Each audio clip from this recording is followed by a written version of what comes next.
Coming up on the Lakeside Loop, Lakeside students participate in a blood drive. Mrs. Hirschfeld has her last new friends as a Lakeside teacher. And seniors and sophomores have Grandparents' Day. The Loop starts now.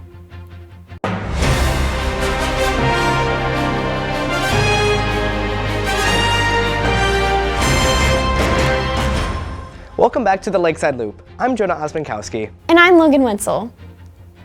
A few weeks ago, we told you about how Mrs. Hirschfeld is retiring soon. This means that last Sunday was her last time organizing new friends for Teens for Christ. Here's how it went. So a lot of special needs people came in and we were friends, and I guess we just hung out and did a lot of fun activities. Like we did bowling and basketball and made clay, cool things. And we just did a lot of fun activities. It was a lot of fun. Mrs. Hirschfeld always has everything so perfectly put together when we get there. It's like we just jump in and start everything, and it's so much fun that she has everything always so well put together. And we also gave her a big round of applause in the end because I know that she does a lot for that. New friends is a wonderful way to, I guess, make new friends and to try new things, and it's really a blessing that we have this year, and I think that it'll be sad when she leaves, but her legacy, I guess, will carry on. We're glad your last new friends was a success. Thank you for all your hard work, Mrs. Hirschfeld. Last Thursday, Lakeside held a blood drive in the East Gym with the help of the Student Council. Today's the blood drive. It was in the East Gym today, and we had a bunch of people come. We had a few members of Student Council come. They set up in the morning around 6:45 in the morning. That's pretty early.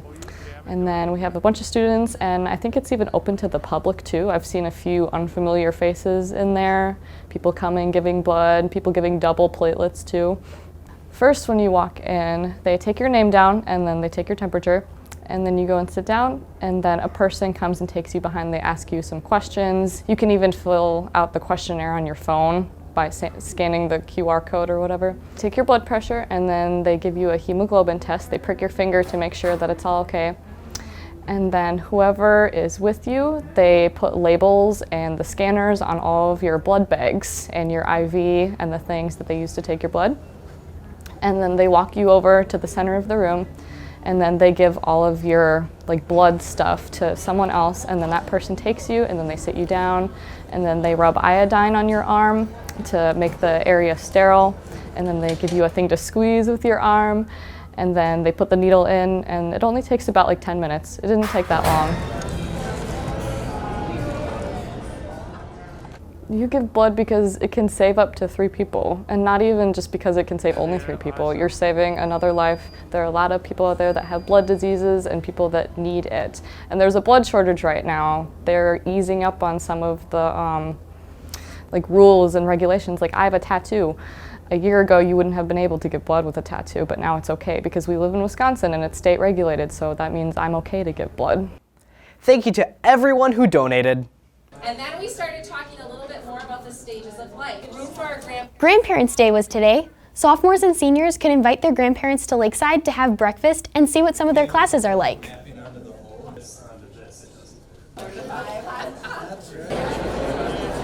They were also invited to stay for one of our chapel services and hear the a cappella choirs sing. Thanks for coming, grandparents. We hope you had a great time. One of Lakeside's lesser-known teams is our CoOp Bowling team, and they had the opportunity to go to state.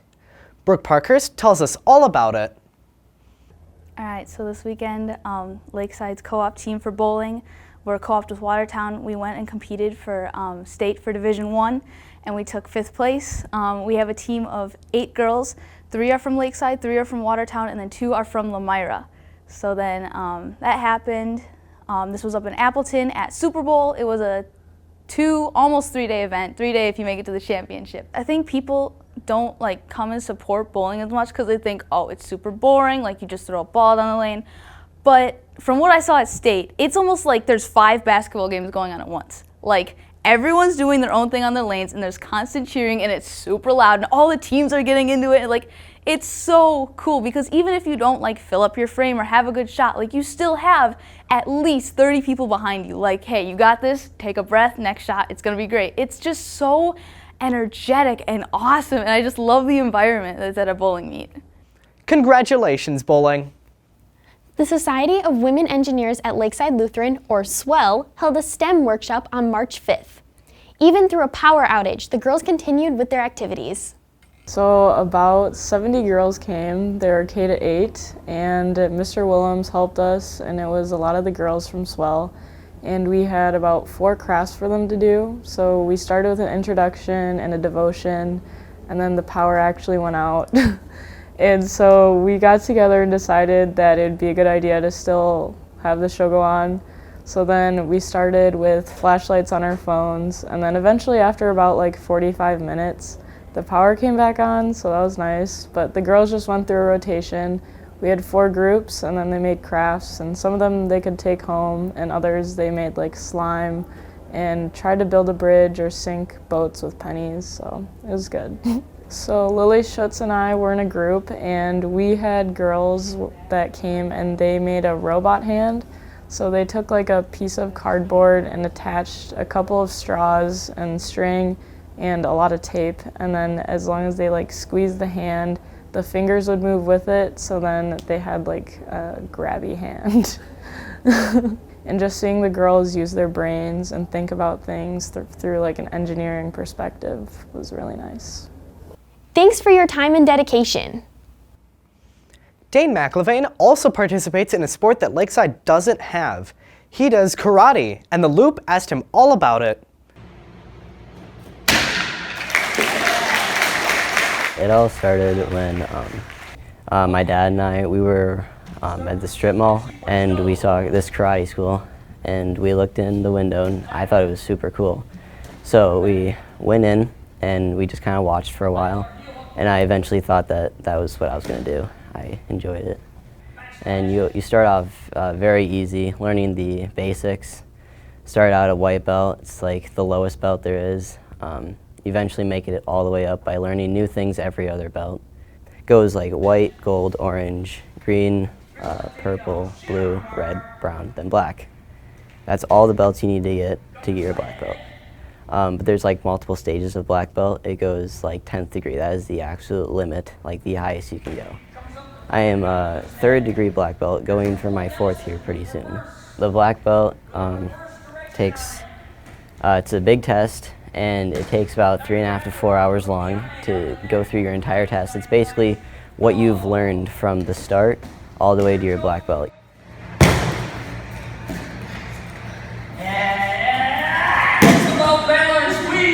I personally have competed in many tournaments. In the tournaments, you can either do just regular empty hand forms, you can do a weapon form, and then there's sparring. So that's like the 3 things you can earn medals in. I've had some very good success in my competitive karate that I've been doing. So when I was younger in the color belt division, I used to win like every single thing. I once came home with like 3 gold medals, so I've had a bit of success in there. But as soon as you get to the black belt division, it gets like a lot harder. The most complex move that I know would be the aerial. The aerial is a cartwheel with no hands, essentially. I can do one, but I think it's the most complex move. It's super difficult to do. My favorite move is probably a tornado kick. It's basically you spin around in the air and you like slap a kick out there. My family thought it was very good for me to join karate. As soon as I said I wanted to join it, they signed me up immediately. And they've just been watching me progress from little to now. They've absolutely loved it. So if somebody wants to join karate, I would say find a good karate school first. Maybe do some searching on the internet, find reliable karate schools. There's some out there that aren't that great, but most of them are pretty good.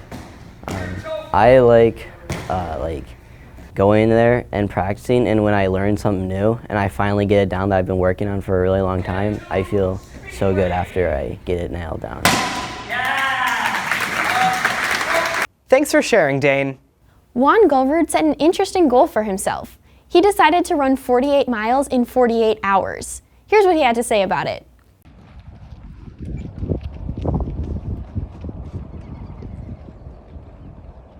A friend of mine, Ryan Punzel, asked me to do this 4x4x48 is with him, and what that is you run 4 miles every 4 hours for 48 hours, and after that you run a total of 48 miles, which seems a lot, but after it's broken up into those sections, it's actually not a lot. We started at 10 p.m. on Friday, and after that I ate some food, and then I took a nap until the next run at 2. And I kept running, taking naps, eating, running, taking naps, eating, and then the cycle kept continuing after that.